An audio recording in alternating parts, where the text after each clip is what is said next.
Sivaya Namai Tiruchitrambalam. Welcome back to our discussion on Thiruppaatu.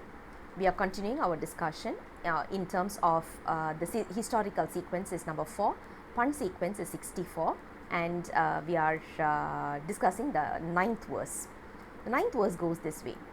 Namai yelaam palar igazhnthu uraipathan mun nanmai onru therarpun samanaamsamayam aagiya thavathinaar avatha thanmai vittozhi nanmaiyai vendilumaiyor kooranai yeru umpar aathiyai emperumaanai simayam pozhil Thiruthinai nagarul kooranai sendradai manane.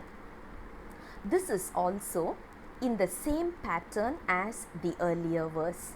The earlier verses that we have been talking about, the last 8 verses, it is about convincing the mind to reach Lord Shiva's feet, who resides in Thiruthinai Nagar, and his beautiful name is Sivakozhundisar.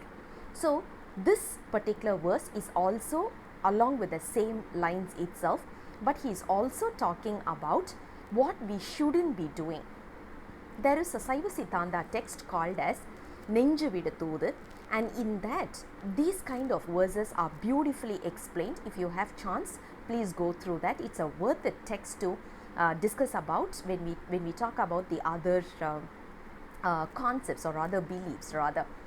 In this he says, you know what, when you are aspiring to reach realization, salvation, what you should be doing is you need to go and confide in Ardhanarishwara, the person who rides a bull, and at the same time he is the greatest of the greatest. So the moment we talk about greatest, we always talk about devas, right? So he is the devas, and this kind of a person is there in the place called Thiruthinai Nagar.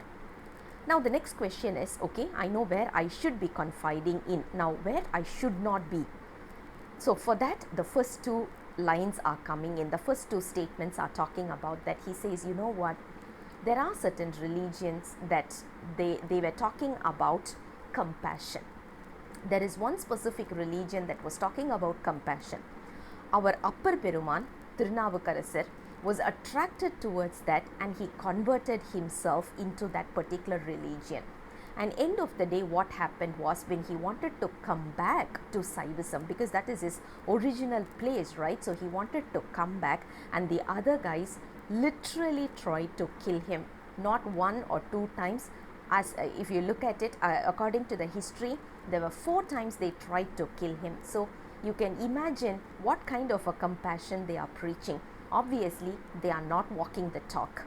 Similar to that, our Kari Pillayar, Thiruñana Sambandar, such a young baby, right? He's actually a very, very young person.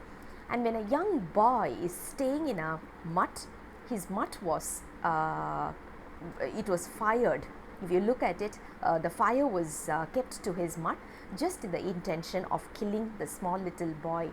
So we can think about what level of compassion are they preaching, and they are not following it. That's exactly what the first 2 lines are talking about from this particular verse. Nambi says, no point in talking about those when they are not walking according to what they are talking. They are only preaching, and they are not following what they are teaching us. So there is no point in following that kind of a principle or that kind of a policy. That is exactly the first 2 lines says. And he says, you know what, if you accidentally happen to follow the other religion, other cults, religions that we are talking about over here, in case you end up in those kind of religion, you know what, everyone is going to curse you.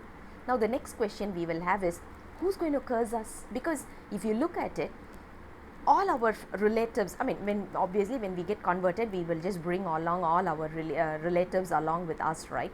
So who's there to criticize us, or who's there to scold us, or who's there to belittle us when you're talking about this particular behavior? And for this, we have to look at Potri Pagarodai. That is also one of the Siddhanta texts, and in that there's a beautiful verse. He says, you know what, when a soul dies off, when we leave this body and we go to Yama, the god of death, right? Yamadharma. He looks at us and he says, you did not have the idea why you were born, and you did not do anything to realize from there, and yet you're here again for another birth. So he says, he uses a beautiful phrase. He says, Itraikum illayo pavi piravamai. You stupid, you don't have any idea. You're again going to be born. Didn't you know that you were born earlier for realization, and yet you're here again? And now you know who's going to scold us. Not our relatives that we are talking about here, but Yamadharma is going to scold us, because he knows why we were sent here, and he knows why we were not able to achieve that, and we are going back, right? So that is the beautiful verse he says here in this particular 9th verse. So again, convincing the mind to say, whatever happens, surrender yourself to Sivakozhandisar. He will take care of everything. That concludes the 9th verse. I'll come back with the finale verse, which is the 10th verse, very soon. Until then, Sivaya Nama, Tiruchitrambalam.